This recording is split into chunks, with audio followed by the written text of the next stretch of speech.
بسم اللہ الرحمن الرحیم وَلَقَدْ يَسَّرْنَا الْقُرْآنَ لِلذِّكْرِ فَهَلْ مِن مُدَّكِرٍ۔ السلام علیکم ورحمۃ اللہ۔ الحمدللہ وکفا وسلام علی عبادہ الذین اصطفیٰ۔ اعوذ باللہ من الشیطان الرجیم، بسم اللہ الرحمن الرحیم۔ ولا تطرد الذین يدعون ربهم بالغداة والعشی یریدون وجہہ ما علیک من حسابهم من شیء وما من حسابک علیہم من شیء فتطردهم فتکون من الظالمین۔ سورۃ الانعام کی آیت 52۔ ولا تطرد الذین یدعون ربهم بالغداة والعشی یریدون وجہہ۔ نبی اکرم صلی اللہ علیہ وسلم کو مخاطب کیا اللہ تعالیٰ نے، اور پھر یہ ارشاد فرمایا ہے کہ جو لوگ اپنے رب کو رات دن پکارتے رہتے ہیں اور اس کی خوشنودی کی طلب میں لگے ہوئے ہیں، انہیں اپنے سے دور نہ پھینکو۔ ان کے حساب میں سے کسی چیز کا بار تم پر نہیں ہے اور تمہارے حساب میں سے کسی چیز کا بار ان پر نہیں۔ اس پر بھی اگر تم انہیں دور پھینکو گے تو ظالموں میں شمار ہوں گے۔ اس آیت میں جو بات بیان کی جا رہی ہے وہ مشرکین مکہ کے حوالے سے ان کے ایک فرمائش پر اللہ تعالیٰ کا جواب ہے، اس میں مخاطب تو کیا ہے اللہ تعالیٰ نے نبی اکرم صلی اللہ علیہ وسلم، لیکن بنیادی طور پر سنانا جو ہے وہ انہی مشرکین مکہ کو مقصود ہے۔ انہیں سنایا جا رہا کہ جو ان کی کا مطالبہ ہے اس مطالبے کی اللہ کے نزدیک، اللہ کی نظر میں کوئی وقت نہیں ہے، کوئی حیثیت نہیں ہے، اور ان کی اس بات کو تسلیم نہیں کیا جا سکتا۔ بات یہ تھی کہ وہ اس بات پر بھی اعتراض کرتے تھے کہ نبی اکرم صلی اللہ علیہ وسلم کے اوپر ایمان لانے والے، یعنی اولین ایمان لانے والے لوگ جو ہیں ان میں سے اکثریت ان لوگوں کی ہے کہ جو ان کے قوم کے درمیان، یعنی ان کے نزدیک ان کی وہ حیثیت نہیں تھی، یعنی کوئی ان میں سے غلام تھے، کچھ ایسے تھے جنہیں موالی ان معنوں میں کہا جاتا ہے، اردو کی زبان کے موالی نہیں بلکہ موالات کے اعتبار سے جو کسی کی پناہ کے اندر وہاں پر موجود تھے، یعنی اپنی ذاتی حیثیت میں ان کا مقام وہ نہیں تھا، یعنی مقامی اس حیثیت سے قبیلہ ان کا کوئی وہاں نہیں تھا۔ تو اس طرح سے، اور تیسرا ادنا طبقے کے لوگ جو ہیں وہ نبی کرم صلی اللہ علیہ وسلم کے پھر جمع ہیں، یعنی وہ آپ کی دعوت پر ایمان لائے ہیں، لہٰذا اب وہی آپ کے ساتھی ہیں۔ تو اس اعتبار سے وہ یہ بات کہتے تھے کہ نبی کرم صلی اللہ علیہ وسلم کے ساتھیوں کو تو دیکھو، ان میں بلال ہیں، عمار ہیں اور صہیب اور خباب ہیں، یہ سب غلام ہی تھے یا غلام خاندان سے تعلق رکھتے تھے۔ تو اس اعتبار سے ان کا یہ کہنا تھا کہ ان لوگوں کو ہمارے درمیان سے آپ ہٹا دیں اپنے پاس سے، تو پھر ہم آئیں آپ کے پاس بیٹھیں، آپ کی بات سنیں۔ ایسی مجلس میں جس کے اندر ایسے لوگ بھی موجود ہوں، اس میں ہمارا کیا کام ہے؟ یعنی ہماری تو یہ عزت سے ہوگا کہیے کہ فروتر بات ہے، یہ اس میں ہمارے لیے قابل قبول نہیں ہے، پسندیدہ نہیں ہے کہ ہم ایسے لوگوں کے ساتھ بیٹھیں، یعنی بیٹھنا پسند نہیں کرتے تھے۔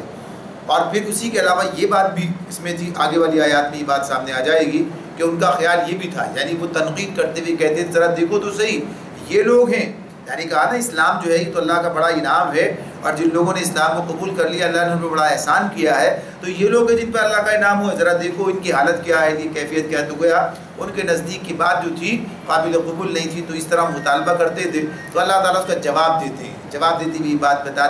بتا دی کہ انہیں، یعنی ان کی جو تعریف بیان کی اللہ نے، تو اللہ نے یہ نہیں کہا کہ ہاں یہ ادنا درجے کے لوگ ہیں تمہارے نزدیک لیکن یہ بڑے قیمتی ہیں، بلکہ اللہ نے جو ان کی صفت بیان کی ہے، تو صفت بیان کرتے ہوئے یہ بات بتائی کہ جو اپنے رب کو صبح و شام پکارتے رہتے ہیں، رات دن پکارتے رہتے ہیں، بالغداة والعشی، یعنی اس اعتبار سے تو یہ مقام یعنی کسی شخص کا جو اللہ کی نظر میں بنتا ہے وہ اللہ سے تعلق کی بنیاد پہ بنتا ہے۔ تو جو اللہ کو یاد کرتا ہے، جو اللہ کو مانتا ہے، جو اللہ پر ایمان لایا ہے اور اللہ کے ساتھ اپنے تعلق کو اس نے مضبوط بنایا ہے، تو اس کی حیثیت اللہ کے نزدیک بڑی ہے بنسبت اس کے کہ وہ لوگ جو کہ دنیاوی نعمتوں سے مالا مال ہیں لیکن اللہ سے اس طرح قربت نہیں رکھتے، یا اللہ پر ایمان نہیں لاتے، یا ایمان لا کر اس مقام تک نہیں جاتے، تو اللہ کی حیثیت ان کی نظر میں کچھ نہیں ہے بنسبت ان لوگوں کے کہ جو ایمان لائے اور ایمان لانے کے بعد نیکی کے راستے پر چلے، یعنی بظاہر وہ لوگ دنیا کے اندر بڑے کمزور نظر آئیں، ان کی کوئی حیثیت نہ ہو، لوگ انہیں وزن نہ دیں، کوئی ان کی کوئی وقت دنیا کی نظر میں نہ ہو، لیکن اللہ کی نظر میں ان کی وقت ہے، اللہ کی نظر میں ان کی قدر ہے. تو ایک تو یہی کہ اللہ آخرت میں ان کو بدلہ دے گا، دوسرے دنیا میں بھی اللہ تعالیٰ بتاتے ہیں کہ انہی کو عزت ملے گا. یہی بات ہے کہ انہی کو عزت ملی بھی، یعنی بات کے اعتبار میں جو بات ہمارے سامنے وہ یہی ہے کہ اہل ایمان کے درمیان ان کا جو مقام ہے وہ اپنی جگہ پر مسلم ہے. تو اس اعتبار سے یہ بات بتا دی گئی کہ انہیں دور نہیں کیا جا سکتا، انہیں علیحدہ نہیں کیا جا سکتا. اور پھر یہ بات بتائی کہ یہ اپنا کام کر رہے ہیں، تم اپنا کام کر رہے ہو، ان کے حساب میں سے کسی چیز کی ذمہ داری تم پر نہیں ہے، اور نہ تمہارے اس میں سے کچھ بار ان کے اوپر جاتا ہے، یعنی کہ ان کی وجہ سے تمہارے کام میں کوئی فرق پیدا ہو جائے گا، یا تمہارے کوئی عمل کے اندر کمی آ جائے گی، یا تمہارا اجر مارا جائے گا. تو ایسا نہیں ہے. یہ جو کچھ کام کر رہے ہیں وہ ان کا اپنا معاملہ ہے. اگر یہ زیادہ سمجھ نہیں رکھتے یا زیادہ ان کے معاملے اور دیگر باتیں ہو سکتی ہیں تو یہ باتیں تمہارے نزدیک ہوں، لیکن ان کا تم پر نقصان کیا ہوتا. تو اس اعتبار سے بتا دیا گیا کہ ان کا عمل ان کے ساتھ ہے، تمہارا عمل تمہارے ساتھ ہے. لہٰذا اجتماعیت کے اندر بھی یہ سبق ہمیں مل جاتا ہے کہ اس میں ہر قسم کے لوگ جو ہیں وہ اجتماعیت کا حصہ بنیں گے. ایسا نہیں ہو سکتا کہ اجتماعیت کے اندر سارے کے سارے جو ہیں اعلیٰ تعلیم یافتہ ہو جائیں، یا سارے کے سارے جو ہیں وہ بڑے صاحب حیثیت لوگ آ جائیں. صاحب حیثیت لوگوں کا اپنا ایک مقام ہے، ان کی اپنی ایک ضرورت ہے. یعنی اعلیٰ تعلیم یافتہ لوگوں کی، یعنی دانشور لوگوں کا اپنا ایک مقام ہے، لیکن اور دیگر جو لوگ ہیں طبقات سے تعلق رکھتے ہیں، یعنی عام کارکن ہیں، عام لوگ ہیں، محنت کش ہیں اور دوسرے کام کرتے ہیں، ان کا اپنا ایک مقام ہے. یعنی ہر ایک کا اپنا ایک مقام ہے اور اس کے مقام کو گھٹایا نہیں جا سکتا اور اس سے انکار نہیں کیا جا سکتا. یعنی کوئی بھی کام، کوئی بھی تحریک صرف دانشور لوگ چلا لیں تو ایسا نہیں ہو سکتا. دانشوری کی اپنی ایک حیثیت ہوگی، ایک مقام ہوگا، وہ لوگوں کو لے کے چلیں گے اور وہ صحیح راستے کی طرف رہنمائی بھی کریں گے اور بہت سے فوائد ان سے حاصل ہوں گے. لیکن وہ دست و بازو جو لوگ ان کا بنیں گے ان کی حیثیت اپنی جگہ ہے. دست و بازو نہ ہو تو سب کام بیکار ہو جائے گا. اسی طرح سے وسائل کی ضرورت بھی ہوتی ہے. تو غرض یہ ہے کہ ہر قسم کے لوگ اجتماعیت کی ضرورت ہوتی ہیں اور ہر ایک کے لیے یہاں پر راستہ کھلا ہے. اور اللہ کے نزدیک جو مقام ہے وہ تو اس نے بتا ہی دیا ایمان لانے والوں کے اندر، ان اکرمکم عند اللہ اتقاکم، کہ تمہارے نزدیک اللہ کے، یعنی اللہ کے نزدیک تم میں سے عزت والا وہ ہے جو تم میں زیادہ پرہیزگار ہے، اللہ کا پسندیدہ، یعنی تقوی اختیار کرنے والا. تو اس اعتبار سے یہ بات اس میں بڑی واضح طور پر بیان کر دی گئی کہ اجتماعیت اسلام کے بنیاد پر جو بنتی ہے، مسلمانوں کی جو اجتماعیت ہے وہ اجتماعیت کن اصولوں پر اپنے افراد کا تعین کرے گی. مال و منال کی بنیاد پر نہیں ہے اور دنیاوی منصب و مرتبے کی بنیاد پر نہیں ہے، بلکہ ان کے اپنے اخلاص کی اور اللہ سے تعلق کی بنیاد پر ہے، اور پھر باقی صلاحیتیں اس کے مطابق اس سے کام لیا جائے گا. اس کے بعد فرمایا وَكَذَلِكَ فَتَنَّا بَعْضَهُمْ بِبَعْضٍ لِيَقُولُوا أَهَؤُلَاءِ مَنَّ اللَّهُ عَلَيْهِمْ مِنْ بَيْنِنَا أَلَيْسَ اللَّهُ بِأَعْلَمَ بِالشَّاكِرِينَ. دراصل ہم نے اس طرح ان لوگوں میں سے بعض کو بعض کے ذریعے سے آزمائش میں ڈالا ہے تاکہ وہ انہیں دیکھ کر کہیں کیا یہ ہیں وہ لوگ جن پر ہمارے درمیان اللہ کا فضل و کرم ہوا ہے؟ ہاں، کیا اللہ اپنے شکر گزار بندوں کو ان سے زیادہ نہیں جانتا؟ اس اعتبار سے یہ بات جو ہے اب یہ گویا کہیے کہ اللہ نے اس کی حقیقت جو ہے وہ سامنے رکھ دی ہے. اس اعتبار سے کہ یہ بھی ایک گویا آزمائش کا ذریعہ ہے، یہ بھی ایک آزمائش بن گئے. یعنی جن لوگوں کے دل میں کبر ہوتا ہے، جن کے دماغ میں کوئی فطور اپنی بڑائی کا موجود ہوتا ہے، تو پھر ان کا جو بڑائی کو توڑنے کا معاملہ ہے، یعنی جو بڑائی توڑی جاتی ہے، جو اس کا یعنی جو ان کے اندر خرابی اس کو دور کرنے کا جو معاملہ ہوتا ہے، تو پھر اس سے یعنی متضاد کام کرنے کا حکم دیا جاتا ہے. یعنی جیسے بنی اسرائیل کے اندر گائے پرستی کا مرض پیدا ہو گیا تھا، گائے ذبح کرنے کا حکم دے دیا، گائے ذبح کرو تاکہ یہ مرض جو ہے تمہارا ختم ہو جائے. تو ایسی جو کبر اس کے اندر موجود ہوتا ہے، تو اس کے لیے یہ بات کہ وہ چیز بنیاد پر اپنے آپ کو بڑا سمجھ رہا ہوتا ہے. دیکھیے علم کی بنیاد پر آدمی بڑا نہیں سمجھے گا، اس کے اندر واقعی علم موجود ہے تو انکسار پیدا ہو جائے گا. اس کے اندر تقویٰ موجود ہے، اس بنیاد اپنے آپ کو بڑا نہیں سمجھے گا بلکہ اس بنیاد پر اس کے اندر انکسار پیدا ہو جائے گا. یقینی طور پر یہ بگاڑ کا راستہ ہے، یعنی کسی دنیا کی منصب کی بنیاد پر یا علم کا ایسا کہ جس کے اندر علم کی حقیقت اس کے اندر نہ اتری ہو اور وہ اپنے آپ کو بڑی چیز سمجھنے لگا ہو. تو یہ تمام چیزیں جو ہیں اس طرح سے جو کبر کی علامات ہوتی ہیں، کبر ہوتا ہے انسان کے اندر، تو اسے وہ آزمائش بن جاتا ہے کہ جب اسے اپنے درمیان اپنے سے گویا اس حیثیت سے جنہیں وہ سمجھ رہا ہوتا ہے اپنی دانش میں کم تر لوگ، یعنی اعلیٰ تعلیم یافتہ نہیں ہے، وہ سمجھتا ہے کہ اس بنیاد پر تو وہ انہیں کیسے ان کے آگے گویا کہیے کہ سر تسلیم خم کر دے، یعنی کس طرح ان کو یا ان کے ساتھ بیٹھنا اٹھنا، ان کے ساتھ شریک ہونا اور بالکل اس طرح سے باہم ربط کا معاملہ پیدا کرے، یا اسی طرح سے اس اعتبار سے کہ کوئی اور موقع کچھ مرتبہ اسے حاصل ہے۔ تو اللہ نے یہ بات بتا دی کہ یہ آزمائش ہے، اور اس آزمائش میں اللہ نے ان لوگوں کو ڈالا ہے کہ یہ جو غریب اور ادنا افراد جو ان کے ایمان لا کر کہ سوسائٹی میں ادنا حیثیت رکھتے تھے، سب سے پہلے ایمان کی توفیق اللہ نے ان کو دے دی، تو عزت اور دولت رکھنے والوں کا جو ان کو جو گھمنڈ تھا تو وہ اس اعتبار سے آزمائش میں ڈال دیے گئے کہ اب ایسی جماعت میں کیسے جائیں، اب ایسی جماعت میں کس طرح شامل ہو۔ تو اللہ تعالیٰ یہ بات بتا رہے ہیں کہ یہ لوگ کہتے ہیں یہ لوگ ہیں جن پر اللہ کا فضل ہوا ہے، تو وہی بات پیچھے گزری ابھی ہم نے کی تھی کہ اہؤلاء من اللہ علیہم من بیننا، کیا ہمارے درمیان یہ وہ لوگ ہیں جن پر اللہ تعالیٰ کا احسان ہوا ہے؟ ایسا کیسے؟ یہ تو ان لوگوں کی بات ہے۔ یہ مشرکین مکہ کا حال تو یہ تھا کہ یہ خود نبی اکرم صلی اللہ علیہ وسلم کے بارے میں، یعنی حالانکہ آپ ایک بڑے یعنی ایک ایسے قبیلے کے ایک ایسے خاندان کے فرد تھے کہ جو بڑا باعزت تھا، جس کا اپنا ایک مقام تھا، لیکن اس کے باوجود بھی یعنی دنیاوی مال و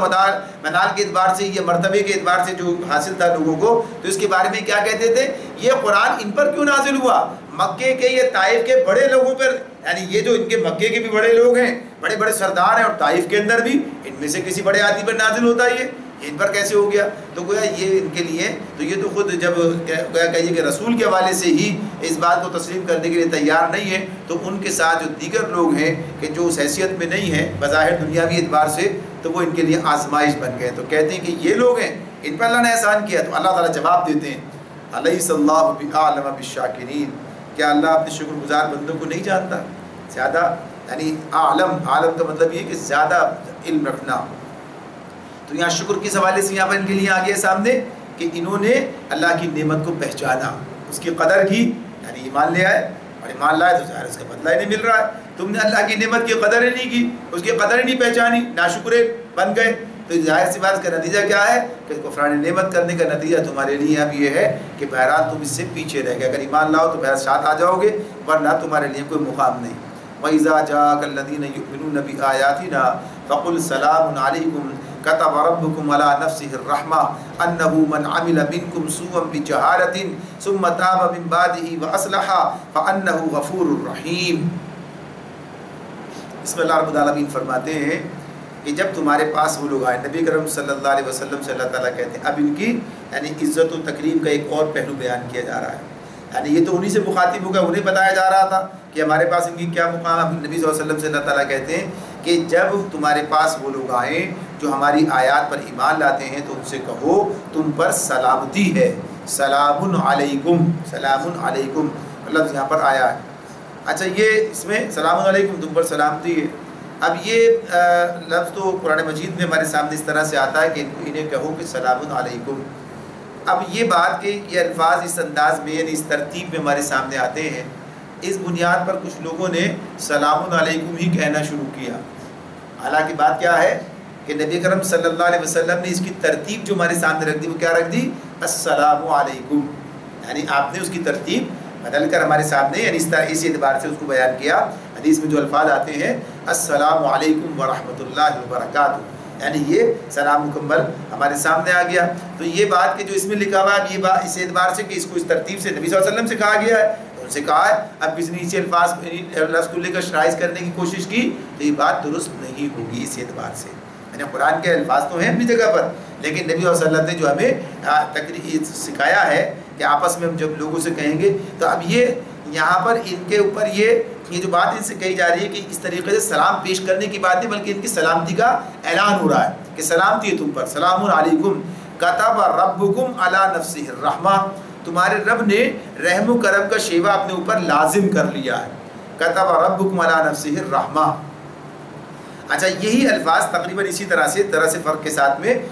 اسی صورت کے آغاز میں بھی گزرے ہیں، وہاں پر ہی بات آئی تھی کہ تمہارے رب نے یعنی رحمت کو اپنے اوپر لازم کر لیا ہے اور وہ اس دن تمہیں ضرور جمع کرے گا، یعنی قیامت کے دن کی بات وہاں پر آئی تھی، یہاں دوسرے انداز کی بات آ گئی۔ اب آپ دیکھیے وہاں رحمت کے حوالے سے وہ پہلو بیان ہوا تھا کہ وہاں بدلہ ملے گا، نیک لوگوں کو بدلہ ملے گا، یہ سب کچھ ہوگا۔ اب یہاں دوسرا پہلو اس کا، تو یہاں بھی اللہ تعالیٰ رحمت کی بات کرتے ہیں تو رحمت کا مطلب کیا ہے، رحمت کن لوگوں کے حصے میں آئی، کس بنیاد پر آئی، تو یہاں بھی اس کا ایک پہلو ایک مظہر ہمارے سامنے آتا ہے۔ کتب ربکم علی نفسہ الرحمہ، تمہارے رب نے رحم و کرم کو اپنے اوپر لکھ لیا، لازم کر لیا ہے، انہ من عمل منکم سوءا بجہالۃ ثم تاب من بعدہ واصلح فانہ غفور رحیم، کہ اگر یہ اس کا رحم و کرم کا مظہر کیا ہے، کیا بات ہے، یہ کیسے کہا کہ اس کا رحم و کرم ہی ہے کہ اگر تم میں سے کوئی نادانی کے ساتھ کسی برائی کا ارتکاب کر بیٹھا ہو، پھر اس کے بعد توبہ کرے اور اصلاح کر لے تو وہ اسے معاف کر دیتا ہے۔ یعنی یہ ہے رحمت۔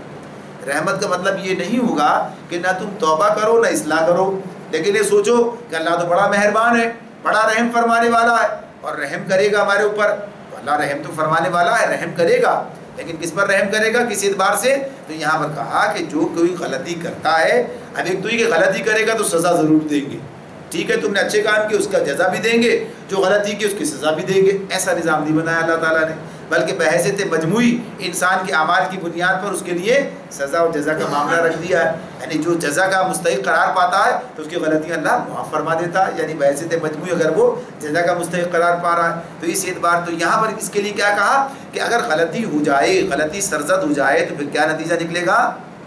تو فرما دیا کہ تم میں سے کوئی نادانی کے ساتھ، جہالت یعنی نادانی کی بات کی ہے اس میں، کہ اگر کسی نے کوئی برائی کا ارتکاب کیا ہے اور پھر اس کے بعد اس نے توبہ کی اور اصلاح کر لی، یہ ہے بنیاد، اگر اسے چھوڑ دے گا تو غلط راستہ اختیار کر لے گا، غلط توقعات وابستہ کر لے گا، جبکہ اللہ نے خود ہمیں یہ بات بتائی ہے کہ یہ کام کرنا پڑے گا، اس کی رحمت کا مستحق بننے کے لیے توبہ کرنا اور رحمت اس کی اور اس اپنی اصلاح کر لینا، ثم تاب من بعدہ واصلح،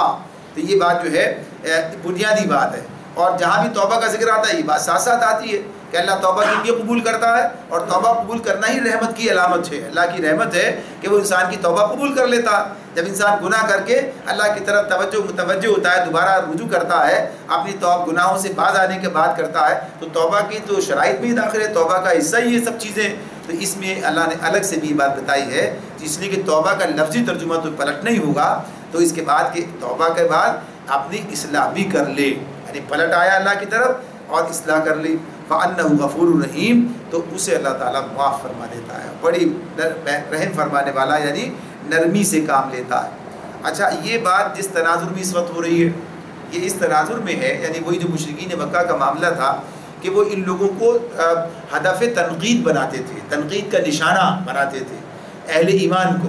تو ایسے لوگ بھی بعض تھے کہ جنہوں نے اپنے زمانے جاہلیت میں یعنی کفر کی حالت میں ایمان لانے سے پہلے کچھ جرائم کیے تھے، یعنی بڑے بڑے گناہ کر بیٹھے تھے، تو اب وہ جب ایمان لے آئے تو اب یہ دیکھو کل تک تو ان کا یہ حال تھا، آج بڑے اللہ والے بن گئے، بڑے نیک بن گئے، بڑے یہ بات ہے، یہ تو پہلے ذرا دیکھو ان کا، تو یہ اس طرح سے گویا انہیں ان کے گناہوں پر شرم دلانا یا ان کی اس اعتبار سے تذکرہ کر، یہ ان کا یہ حال ہے، انہوں نے یہ سب کچھ کر رکھا ہے، ان کی تاریخ یہ، تو یہ سب باتیں اللہ تعالیٰ بیان کر رہے ہیں کہ یہ سب باتیں خطا، جو اس نے توبہ کر لی، یعنی جو اسلام لے آیا، اب ایسے کفر سے اسلام میں آنے کے بعد ہر گناہ اللہ مٹا دیتا ہے، تو توبہ یہی ہے کہ کفر سے اسلام کی طرف پلٹ آیا ہے۔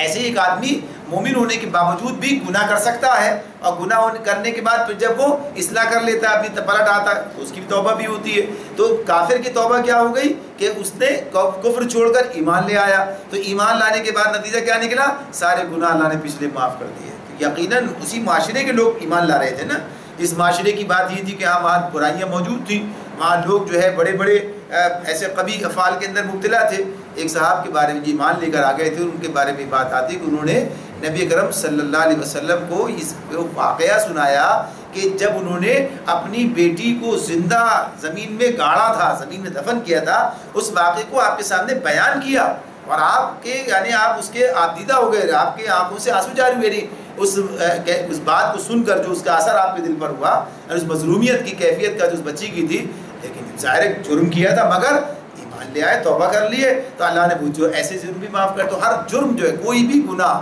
کیسا بھی گناہ کیوں نہ ہو، اسلام قبول کر لینے کے بعد وہ گناہ ختم، اس کا اللہ معاف فرما دیتا۔ تو یہ بات بتا دی کہ یہ تو اللہ کا ایک مسلسل عمل ہے، یہ تو اسلام کفر سے اسلام کی طرف آ گئے تو یہ بات ختم ہو گئی۔ اسلام میں آ جانے کے باوجود بھی اگر انسان غلطی کرتا ہے اور غلطی کرنے کے بعد توبہ کر کے اپنی اصلاح کر لیتا تو اللہ کا دامن رحمت وسیع ہے، وہ اسے پھر سے اپنی طرف یعنی بلا لیتا ہے۔ گویا کہ یہ کہ اللہ سے وابستہ اپنے آپ سے وابستہ کر لیتا ہے، اس کا دامن رحمت وسیع ہے، اسے اپنی رحمت کے دامن میں لے لیتا ہے۔ تو کہہ دیا یہ کہ ایسے لوگوں پر تنقید کرنے والوں کا کوئی مقام نہیں، ان کی کوئی حیثیت نہیں، ان کی بات کو نہیں سنا جائے گا۔ وَكَذَلِكَ نُفَصِّلُ الْآيَاتِ وَلِتَسْتَبِينَ سَبِيلُ الْمُجْرِمِينَ، اور اس طرح ہم اپنی نشانیاں کھول کھول کر پیش کرتے ہیں تاکہ مجرموں کی راہ بالکل نمایاں ہو جائے، مجرموں کی راہ بالکل نمایاں ہو جائے۔ اب ایک بات تو یہ کہ یہ اس طرح سے مراد پیچھے سے جتنا چلا آ رہا ہے مضمون، اور چوتھے رکوع سے شروع ہوا تھا، اور یہ کہ نشانی کیوں نہیں اتری، اس پر بات شروع کی تھی، انہوں نے مطالبہ کرتے تھے کہ کوئی نشانی دکھاؤ، تو اللہ یہ سب پورا مضمون وہاں سے یہاں تک اس کے حوالے سے بھی ہے کہ سارے پیچھے تک چلے جائیں تو وہاں سے یہاں تک آپ دیکھتے چلے آئیں کہ اللہ ساری دلائل دے رہا ہے، باتیں سمجھا رہا ہے، اور سمجھا کر یہ بتا رہا ہے کہ یہ جو کچھ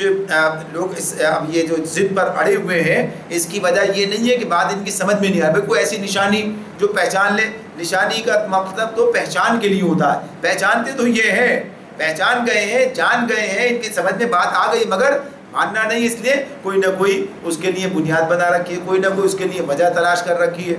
اور یہ بات اپنی جگہ اگر کسی آدمی کوئی کام نہ کرنا ہو تو بہت سے یعنی کوئی بھی وجہ تلاش کر کے بیٹھ سکتا ہے، اس لیے نہیں کرتا میں کام، یعنی کسی معاملے میں حالانکہ بات اس پر واضح ہو جائے، دلائل اس کے سامنے واضح ہو جائیں۔ آپ بہت سے لوگوں کو اس زمانے میں بھی دیکھیں گے، ایسے لوگ آپ کو نظر آئیں گے، سامنے ہوں گے کہ جو بات کو تسلیم کریں گے ساری باتیں، لیکن کوئی ایک جواز بنا لیں گے اس آدمی کی وجہ سے، یا اس کے یہ فلاں آپ کے کام کی وجہ سے، یا فلاں چیز، اس کا تعلق اس سے نہیں ہے۔ یعنی ذاتیات اصل چیز جو دعوت ہے، اور دعوت پر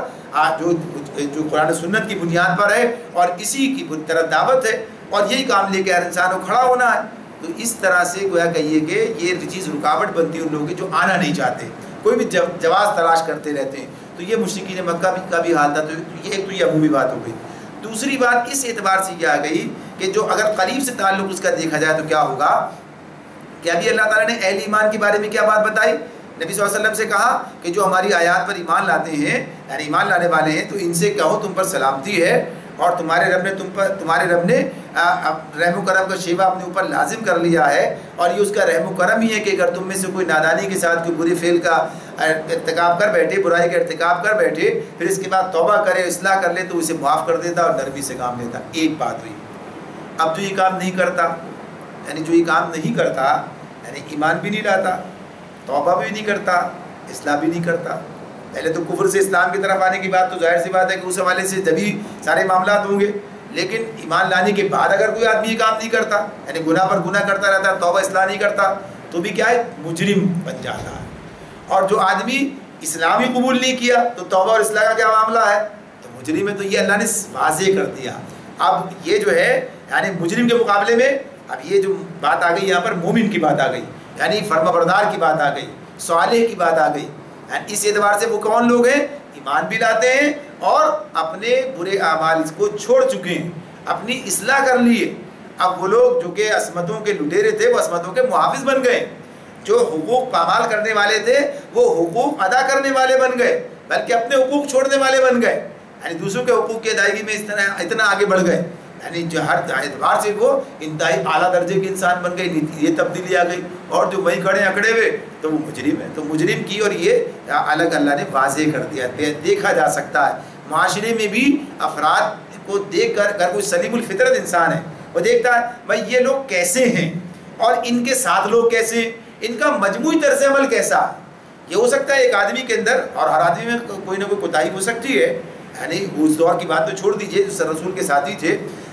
اس کے باوجود بھی کوئی بات کسی کے اندر سے کوئی تلاش کر کے نکال رہا ہے، کوئی کمزوری کی بات کرے، لیکن بحثیت مجموعی تو جو عام انسانوں کا معاملہ ہوتا ہے وہ تو یہ ہے کہ ان کے اندر کوئی 19-20 کے معاملات ہوتے ہیں، لیکن ایک طرف یہ دیکھا جائے ایک آدمی کے اندر 20 کے بجائے 19 کا معاملہ ایک کمی ہے تو اسے اتنا بڑھا دیا جائے، اور جو ٹوٹل صفر کے مقام پہ کھڑا ہے،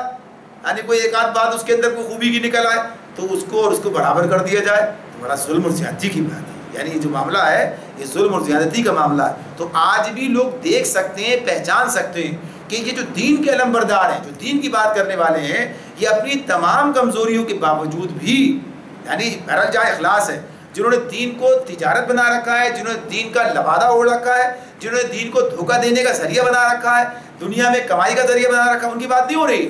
لیکن جو مخلص اہل ایمان ہے اور ان کے اندر کچھ کمی بھی ہوگی، کوتاہی بھی ہوگی، کچھ کمزوریاں بھی ہوں گی، اور یہ سب چیزیں موجود، مگر ان کے مقابلے میں یعنی جو دوسری طرف اگر دیکھا جائے تو پتہ چل جائے کیسے لوگ ہیں، یعنی جن کی پوری زندگی جو ہے خرابیوں کا ایک مظہر نظر آئے گی، جن میں اکا دکا خوبی نظر آئے گی، ورنہ خرابیاں نظر آئیں گی۔ حق کی پامالی کے اعتبار سے دیکھیں، اور جہاں ظلم کے اعتبار سے دیکھیں، ذاتی زندگی میں دیکھیں، اجتماعی زندگی میں دیکھیں، تو یہ اس اعتبار سے جو لوگ گویا کہیے کہ حقیقت پسندی سے یا انصاف سے عدل سے کام نہیں لیتے، وہ دونوں کو برابر ہی کر دیتے، ارے ان کا بھی کیا، ہاں ٹھیک ہے غلطی ہوگی، اپنی جگہ تسلیم کر کے اس کی اصلاح کرنی ہے، مگر یہ جب موازنہ کر کے دونوں کو برابر کر دیا جائے یہ زیادتی کی بات ہے، یہ اور بعض اوقات جو ہے انہیں پیچھے کر دیا جائے۔ یعنی اس معاملے میں جیسے کہ یہودیوں کا معاملہ تھا، یہودیوں نے یعنی ٹھیک ہے نہیں مان رہے تھے، نہیں مان لا رہے تھے، مگر انہوں نے یہ کہا کہ مشرکین جو ہیں مسلمانوں سے بہتر، یعنی کہاں نبی اکرم صلی اللہ علیہ وسلم اور آپ کے ساتھی صرف دنیاوی اعتبار سے صرف دیکھ لیا جائے تب بھی جو ان کے اخلاق، جو ان کا کردار، جو ان کے اپنے لوگوں کے ساتھ برتاؤ، اور اس کے مقابلے میں مشرکین کا جو حال تھا، لیکن کہہ دیا ان سے تو آپ ہی لوگ بہتر ہیں، آپ کا دین بہتر ہے۔ یعنی یہ انتہا درجے کی یہ جو کہیے کہ حق فراموشی اور یا کہ حق نکلنے کی بات ہے، تو یہ مجرموں کی راہ واضح کر دی اللہ نے۔ کوئی ایسا نہیں ہے کہ سمجھ میں نہ آئے، واضح طور پر دیکھ سکتا ہے کون صحیح ہے کون غلط ہے، پہچان سکتا ہے، اور پھر اسی راستے کو اختیار بھی کر سکتا ہے۔ قل آپ ان سے کہہ دیجئے انی نہیت ان اعبد الذین تدعون من دون اللہ قل لا اتبع اہواءکم قد ضللت اذا وما انا من المہتدین۔ اے محمد صلی اللہ علیہ وسلم ان سے کہو کہ تم لوگ اللہ کے سوا جن دوسروں کو پکارتے ہو ان کی بندگی کرنے سے مجھے منع کیا گیا ہے، کہو میں تمہاری خواہشات کی پیروی نہیں کروں گا، اگر میں نے ایسا کیا تو گمراہ ہو گیا، راہ راست پانے والوں میں سے نہ رہا۔ یہ جو بات ہے کہ مجھے منع کر دیا گیا ہے، اب اس میں یہ کہ بھائی میں ایسا نہیں کہ میں تو کر لیتا، مجھے ویسی اجازت نہیں ہے، کیا کیا جائے، ایسی بات، یہ بات اس طرح نہیں ہے۔ اس میں کیا ہے انی نہیت، اب یہ بات جب کوئی تسلیم کر لے کہ امر و نہی یعنی حکم دینے کا اختیار، کسی بات کو کرنے اور نہ کرنے کا یا منع کرنے کا اختیار جو ہے وہ اللہ تعالیٰ کے پاس، یہی تو ایمان ہے، تو میں تو تسلیم کر چکا ہوں۔ یعنی اصل بات کیا ہے، یہ تو اللہ تعالیٰ کا حکم ہے، اب یہ بھائی ہمیں تو اس کام سے منع کر دیا، یعنی اب کہنے کا مطلب یہ نہیں ہے بھائی کیا کریں ہمارے پاس تو یہ مجبوری ہے، گنجائش ہی نہیں ہے، ابا نے منع کر دیا، کچھ نہیں ہو سکتا۔ آدمی کسی اپنے دوستوں سے جاتا ہے نا، کہتا اجازت نہیں منع کر، یہ اس درجے کی بات نہیں ہے، بلکہ اس درجے کی بات ہے بھائی ہمارا دین ہمیں اس بات کی اجازت نہیں دیتا، یعنی آنے بڑے دھڑلے سے بڑے جو ہے اس میں اعتماد سے کہتا ہے اور پوری اپنے شرح صدر کے ساتھ کہتا بھائی ہمارا دین ہمیں اس بات کی اجازت نہیں دیتا کہ ہم یہ کام کریں، ہم جو ہے یہ حق و باطل کو کٹ مٹ کر دیں، ہم کچھ آپ کے ساتھ کمپرومائز کر لیں، کچھ سمجھوتا کر لیں اس بنیاد پر کہ چلو ہم بھی کچھ ان کی بھی کچھ کر لیتے ہیں، چلو یہ بھی ان کی بھی کوئی مقام ہے، ان کی بھی کوئی عزت ہمارے نزدیک اس اعتبار سے ہو جائے، کیا کبھی ان کے آگے بھی سر جھکا دیں، ایسا نہیں ہو سکتا، ہم ایسا کام نہیں کر سکتے، ہمیں اس سے منع کیا، یعنی منع کرنے سے مراد کیا ہے، اس میں شکوہ نہیں بلکہ کیا چیز ہے، اس میں عزم ہے، اس کے اندر کیا ہے، تو اس اعتبار سے یہ بات بھی ہے۔ بعض اوقات اس کا انداز اس طرح کہ مجھے منع کیا، مجھے منع کرنے سے مراد کیا ہے، یہی بات ہے انی نہیت، کہ مجھے ہمارے پاس ہمارے دین میں اس بات کی کوئی گنجائش نہیں ہے کہ اعبد الذین تدعون من دون اللہ، کہ جنہیں تم اللہ کو چھوڑ کر پکارتے ہو ہم ان کی بھی بندگی اور عبادت کرنے لگے، ہم انہیں وہ مقام دے دیں، ہم انہیں وہ مقام نہیں دیں گے، اس لیے کہ ہمیں ہمارے رب نے منع کیا ہے، ہمارے اللہ نے منع کیا، ہمارے دین نے منع کر دیا ہے کہ یہ کس کا کیا چیز کس کے دائرے میں آئے گی، یعنی کیا چیز اللہ کا حق ہے جو اللہ ہی کو دیا جائے گا، غیر مشروط اطاعت کا معاملہ بھی اسی بندگی کے تمام پہلو آ جائیں گے اس کے اندر، تو اس اعتبار سے یہ گویا اعلان ہے، یہ اعلان ہے، ان کے سامنے بھی تھا اور ہر دور میں کرنا چاہیے اس بات کا اعلان، ہمارا دین۔ اور یہ جو لوگ ڈر کے اور اس یعنی ڈر سے مراد وہی ڈر ہے کہ کیا دوسروں کے سامنے کیا کہیں گے لوگ، اور اپنے آپ کو اس حیثیت سے پیش کرنا، یعنی کمزوری کا مظاہرہ کرنا، اگر اس کے مقابلے میں یہ بات کہی جائے بڑے عزم سے اور آدمی سمجھ کے حوصلے سے کہے کہ ہمارا دین یہ کہتا، تو کوئی آپ سے مطالبہ نہیں کرے گا، کوئی آپ کو مجبور نہیں کرے گا اس بات پر، اس لیے ٹھیک ہے آپ کا دین ہے، آپ کے ساتھ ہے۔ یعنی جو لوگ دین کو وہ مقام بھی نہیں دیتے جو ہونا چاہیے، لیکن پھر بھی کہتے ہیں آپ کا پرسنل معاملہ ہے، یعنی یہ بات تو کہتے ہیں، اگر ہم کہیں بھائی ہمارا دین ہمیں اجتماعی معاملات کے بارے میں بھی کہتا ہے ہمارا دین ہے یہ. آپ کا دین آپ کے پاس ہوگا جو آپ کو کہتا ہے کہ نہیں بس ٹھیک ہے یہ گھر کے اندر آپ کی خوابگاہ کے اندر ہے, یہ آپ کو گویا کہیے کہ چار دیواری کے اندر ہے, یہ باقی ہمارا دین ایسا نہیں. ہمارا دین تو کہتا ہے یہ پورے تمہارے زندگی کے سارے معاملات میں یہ ہمارا دین ہے. یہ ایسے پیش تو کرو اس کے اس اعتبار سے لوگ آپ کی بات تسلیم کریں گے. یعنی اس معاملے میں جب یہ بات آ جائے کہ ہاں بھائی ہمارا دین ہے, جیسے آج یہ مسئلہ ہمارے سامنے ہے, آج یہ جیسے کبھی آپ نے یہ بات پڑھ لی کہ سینٹ نے بھی وہ قرارداد منظور کر لی ہے سود کے خلاف قرارداد منظور کر لی ہے. سود ختم ہونا چاہیے, ختم کرنے کے لیے قرارداد منظور کی گئی ہے. اب یہ کیا کریں گے نہیں کریں گے, پہلے بھی سارے کام ہوتے رہے, فیصلے بھی ہوئے ہیں, اللہ کرے اللہ توفیق دے کہ کر لیں گے سارے کام کی انجام دیں, آگے آنے والی حکومت اس کام کو کر لے.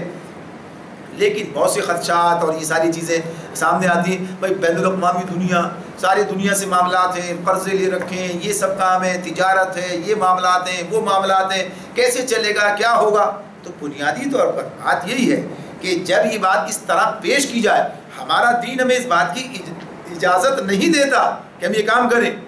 لہٰذا ٹھیک ہے آپ کا نقصان بھی نہیں ہونا چاہیے, آپ اس کے لیے کوئی طریقہ نکالیں. یعنی آپ اس کے لیے کوئی یہ معاملہ کریں,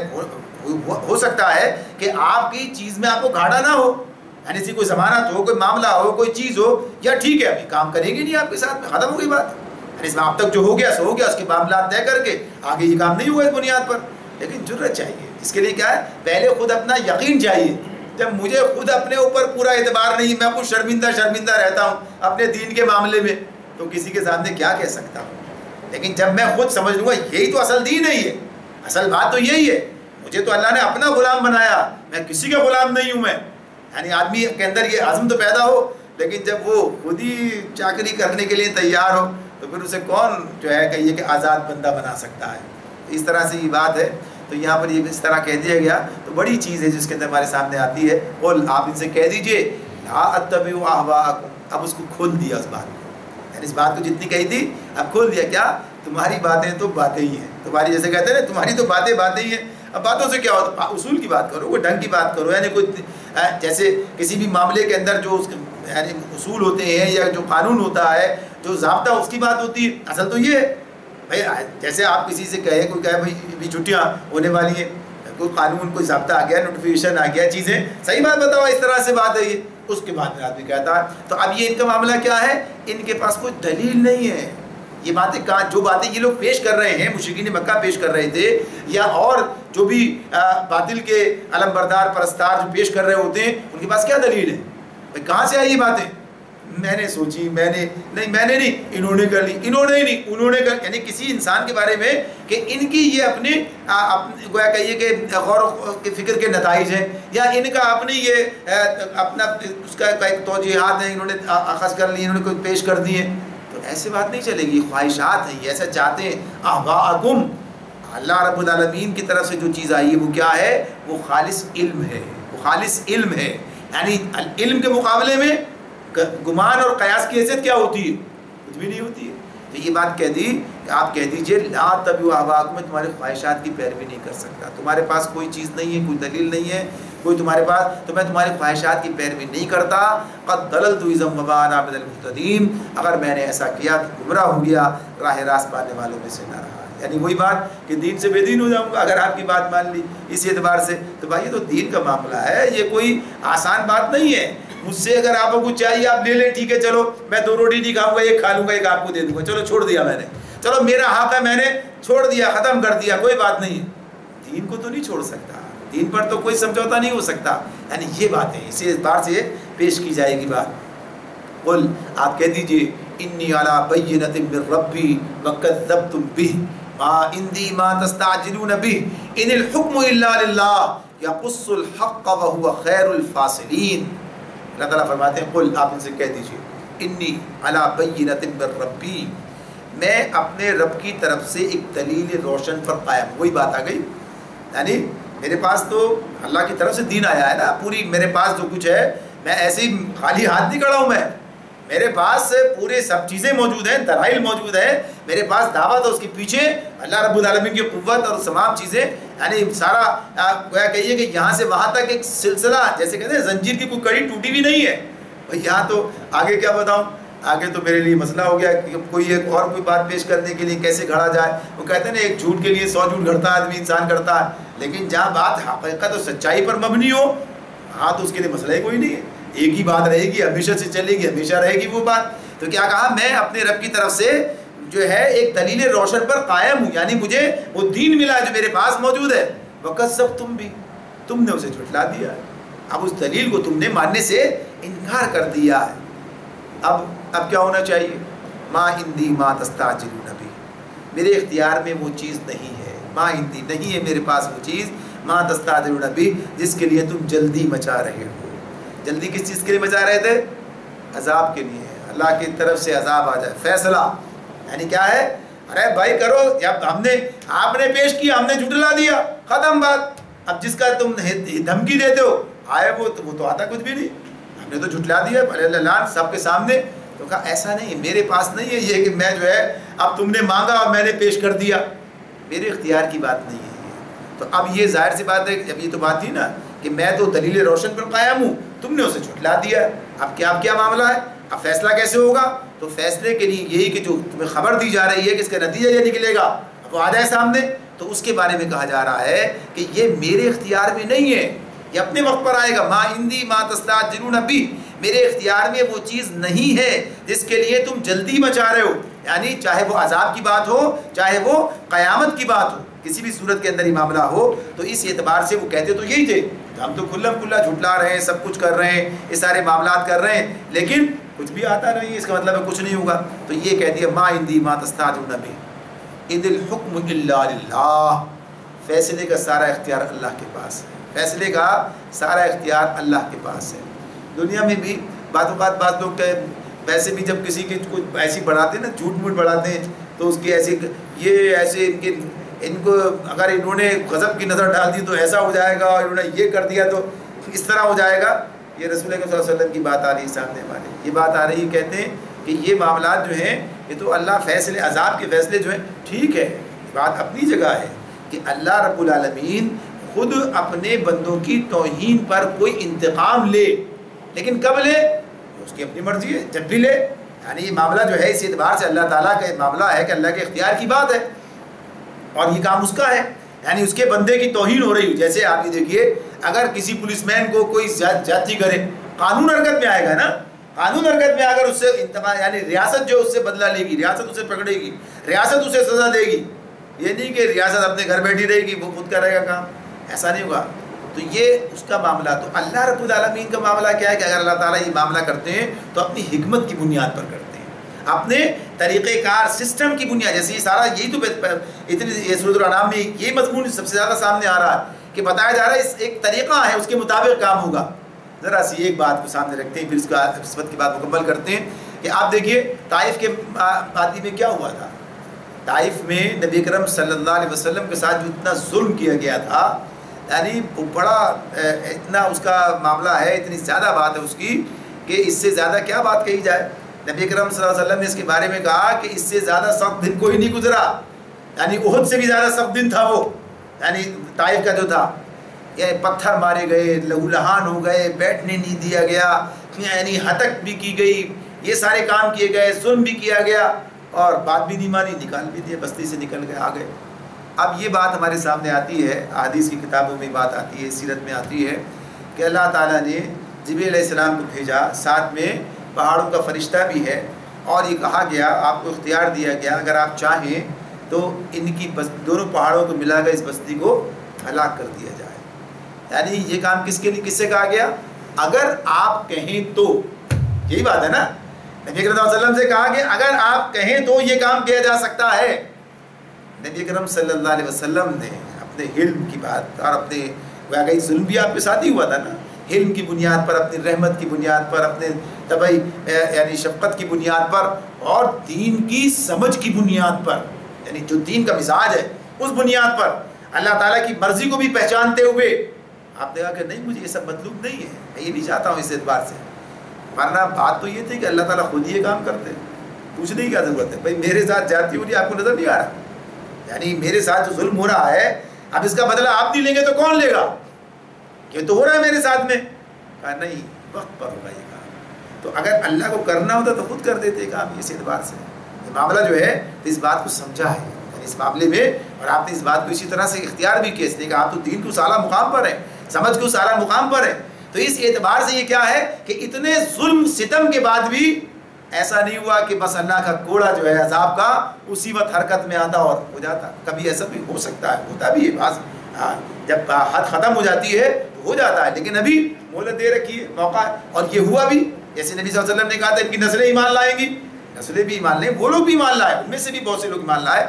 تو اس اعتبار سے یہ بات ہے کہ ما عندی ما تستعجلون بہ, میرے اختیار میں وہ چیز نہیں ہے جس کے لیے تم جلدی مچا رہے ہو. ان الحکم الا للہ, فیصلے کا سارا اختیار اللہ کو ہے. اور کس وجہ سے ہے وہ باتیں آگے آ گئی. جب قص الحق وهو خیر الفاصلین, وہی امر حق بیان کرتا ہے اور وہی بہترین فیصلہ کرنے والا ہے. میں کیا فیصلہ کر سکتا ہوں, کوئی اور کیا فیصلہ کر سکتا ہے؟ جو علم اس کے پاس ہے,